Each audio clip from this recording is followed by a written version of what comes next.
Drivin Ivan here. Behind me, the R129 Mercedes, and the last of the ones. It's the last year, 2002. I'm going to drive it. I'm going to review it. So smash that like button and subscribe. And if you like my content, do buy me a coffee. I'll have a lot of cool links below too. So let's get going on this awesome, really beautiful R129. The monoblock AMG wheels really set it off. It's just gorgeous. I love this car.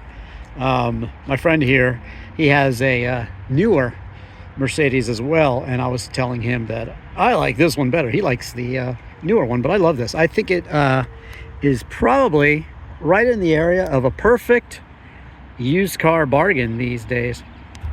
So I say bargain because you can have these for probably near $5,000 all the way up to like 35 grand.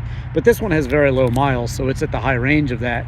Really nice condition inside and out. Of course, I'll show that to you. But right now, I'm just concentrating on the beautiful, beautiful exterior. Just classic Mercedes shape there. SL500, the nice big V8 there. Bruno Sacco Mercedes design. Classic in every way. I've had many earlier SLs. The 107 I think is the number on that one, but yeah, this is just a very, very beautiful looking, muscular, I would say, SL, and with the hardtop here, super nice. And this one even has the panoramic roof there. Oh, that's pretty cool and see-through.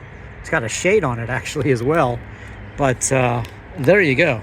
Your classic, beautiful Mercedes shape and the beautiful AMG package with those AMG wheels. And as the planes fly by, I will go ahead and take you inside to see the beautiful interior that I was just referencing. And look at that, two tones of light, beautiful leather, big bolsters. It is a pretty quick car. I'll go through the specs of the engine, but I love the tan here, the silver Mercedes-Benz there. The first car to feature these seatbelts like this, adjustable and everything. So Mercedes all about safety, and that of course is a big safety feature there. 3 memory settings in your door there.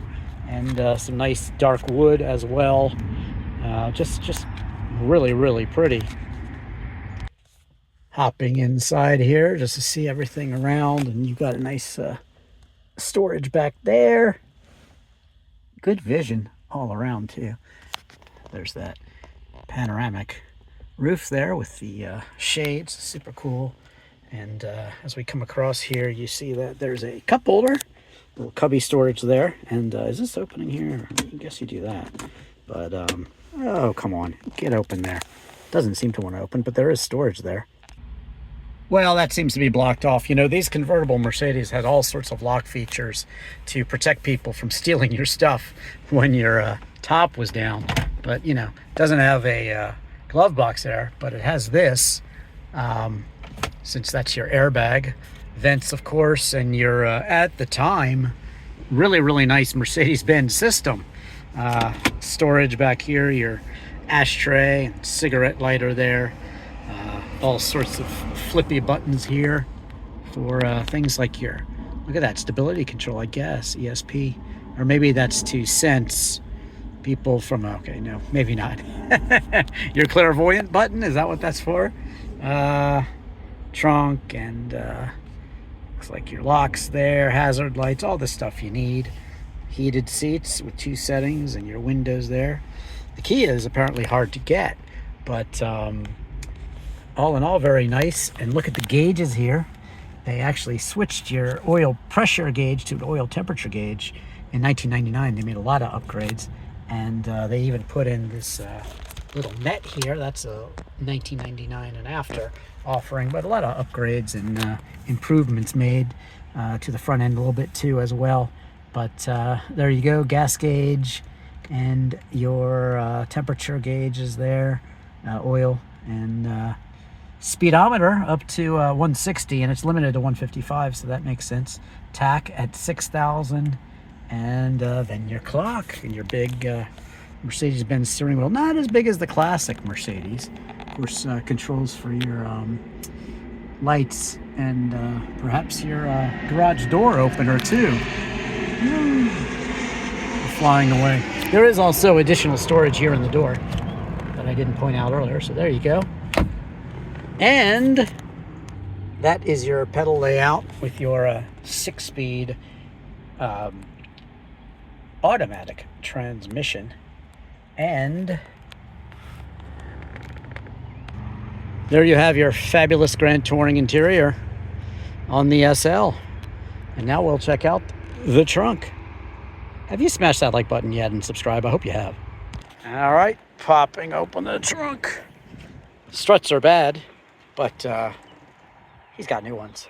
That's one thing that makes this Mercedes like Porsches. All the struts are always bad, but plenty of storage there. I suppose there's a spare tire underneath and disc changer, yeah.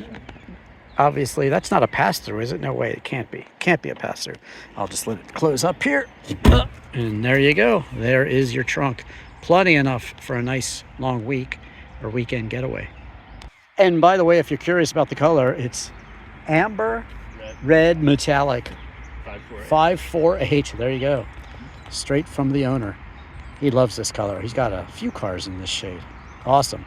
My Lotus Esprit is called Claret, which is a similar shade. Maybe a little more wine color, but a lovely, deep, beautiful red color. All right, now to the engine. There it is.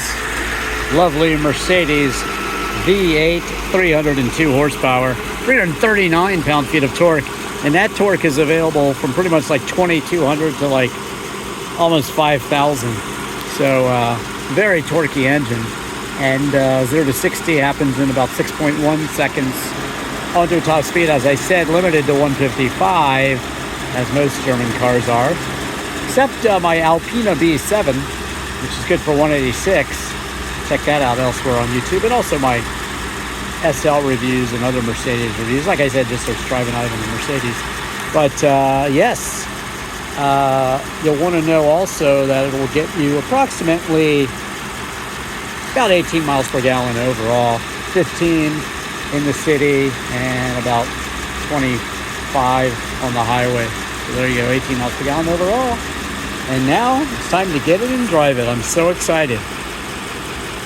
Okay, almost time to take off, but first I get to use these all power settings to beautifully adjust my seat. Woohoo! Okay, as I adjust it, there you go. You can adjust the headrest and the seat belt. Seat belt goes with it, and that's how you do it right here. Isn't that awesome? Cool. Again, that was a huge innovation and safety feature for a convertible. Totally awesome. Yeah. This one right here, by the way, is the roll bar hoops, which, of course, in the event of a rollover, would pop up automatically. The Mercedes selector is kind of cool. You swivel it on down to drive. If you want to go into auto mode, then you go here and you can kind of select your gears, but we'll start off here in just normal drive, and off we go. Checking out the power steering. It's actually assisted, but not overly assisted, I would say. And they're off. Definitely a smooth, luxurious ride, no question about it. Nice little growl, even with very little throttle input. It's still, you can definitely hear the V8 thinking about it. And if you step into it a little bit, you get very nice acceleration. When the torque is higher than the horsepower, you know you have a very, very torquey, very quick feeling automobile, and that's what you have here with this SL. Very smooth though, and pretty quiet too.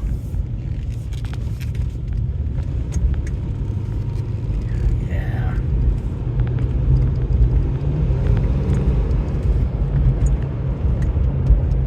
Nice, and the brakes inspire confidence too. They're rather good. Okay, out on the open road, and my first impressions of this SL are quiet and comfort. It's such a chill car to drive, and these SLs are just timeless. They're timeless. They're always in good taste. They're classic cars, and they're sporty, but they also are grand tourers. And you know, these are designed to just go for hundreds and hundreds of miles and keep you comfortable. I'm so comfortable. The bolsters are great. My seating position is now great after I adjusted it, and I adjusted the wheel too. It's just it's really, really nice, is all I can say. And that's what you want from your Mercedes SL. And this is the last one of that series.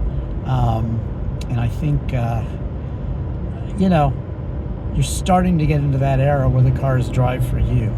I guess there's a little bit of a twisty here, so I'll see how she does in the bends here. But it's you really have to, when you stab the pedal down, then you get the response. But you can feel the torque, and it's very smooth. It is very, very smooth. Takes the turns well. The brakes are, pedal modulates the brakes very well, and it's just a comfortable car to drive, and you feel like you can sit back and drive it like your grandfather might, or you can drive it a little quicker, and it will handle any of those situations well, and you can show up to the fanciest of affairs in anywheresville, America or Europe or anywhere else, and everybody will regard the car with awe, because it's a pretty car. And this one looks a little muscular to me too, and I really like that. Just a really, really nice, well-rounded GT car, I would call it, with lots of safety, of course, too, and for the time,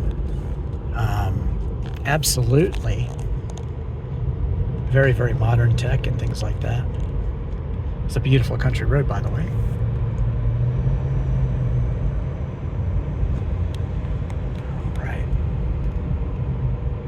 All right, let's see how it does. Got it in sport mode, sort of. Yeah. When you start it off in first, I think it starts off in 2 to be comfortable. When you start off in first, it's growly and much quicker.